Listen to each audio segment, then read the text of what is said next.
High school, class starts early in the morning. College, class starts whenever you want. No class before noon for this guy. High school, attendance is mandatory. College, your professor probably won't even take attendance. But you'll share your notes with me if I oversleep, right? High school, you take the classes they tell you to take. College, you choose your classes. Women's studies. I think you better Google that one.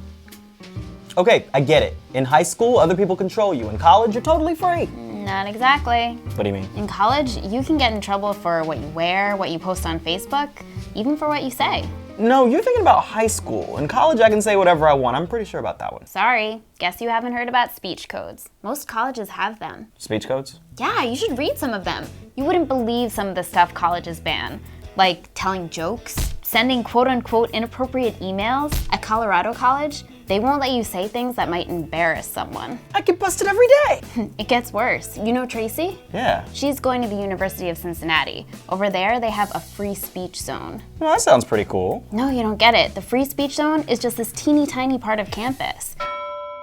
And my cousin, he goes to Davidson College. Over there, they won't let students ask other students out on dates. But that's the whole point of taking women's studies. Sorry, hotshot. Well, how can they do that? Well, public universities aren't supposed to. What do you mean? You heard of the First Amendment? Yeah, freedom of speech. Right. Speech codes at public colleges violate the First Amendment. Translation, colleges have to respect your freedom of speech. Yes, but you said public colleges. I'm going to a private university. Most private colleges say they're all about free speech, but the trick is getting them to deliver. If a college promises free speech, but then busts students for speaking freely, that's messed up. So basically, at most schools, I have the right to say what I want on campus, but the college might not always let me? Exactly. Look, college can be great. You just have to know your rights. I mean, you are obnoxious, but you shouldn't get expelled for that. Right. Wait, well, what should I do? Go to thefire.org. They'll tell you what your free speech rights are. It's simple. Know before you go. Hi, my name is Deandra, and I'm here to talk to you guys today about depression and how it affects people in college.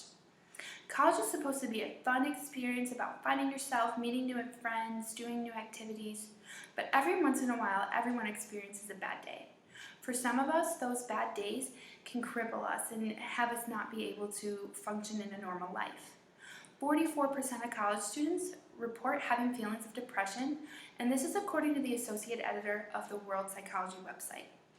Today we're going to learn a little bit more about depression among college students, as well as how we can cope with it. First, let's start with the basics. Depression, according to the Mayo Clinic, is a medical illness that occurs, and it has a persistent feeling of sadness, as well as a loss of interest.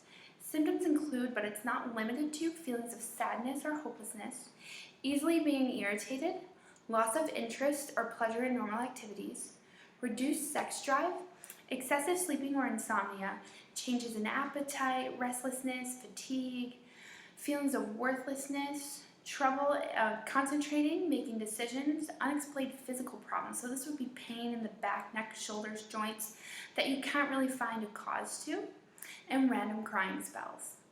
Types of depression, according to the National Institute of Mental Health, include major depression, dysmic disorder, minor depression, and bipolar disorder. Major depression interferes with a person's ability to work, sleep, study, eat, or enjoy life. Sometimes it only occurs once in a lifetime, but a person can have many episodes of major depression. The second type of depression is dysmic disorder. It's a long-term disorder that normally lasts over 2 years. The symptoms may not be as severe as major depression, but it can disable someone from having a normal life and feeling happy. People who suffer from dysmic disorder often have episodes of major depression. The third type of depression is minor depression.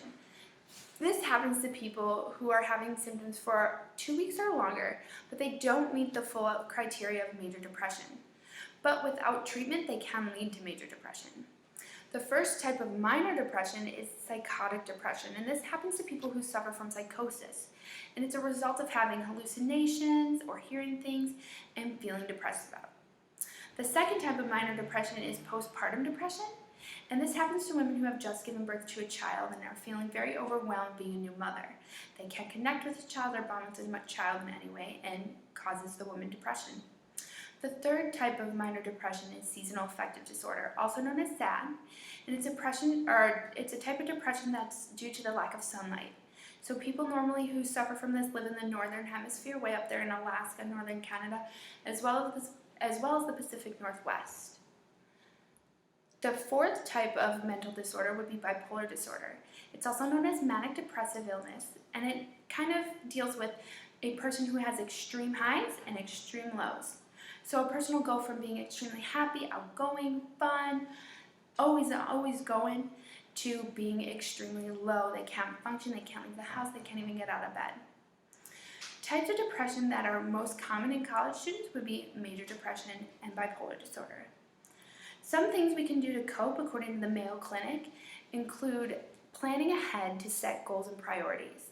This is going to avoid procrastination and puts you in control of what's going on in your life. This is going to also alleviate you from a lot of stress. Another thing we can do is participate in activities like sports, clubs, anything to help you get your mind off of schoolwork. Another thing we could do would be seek support from your friends. Friends are there for you. They're there to listen to you, and oftentimes they're going through the same thing you're going through. So talking about it can help you feel like you're not alone and also help your friend. Something else we can do would be relax.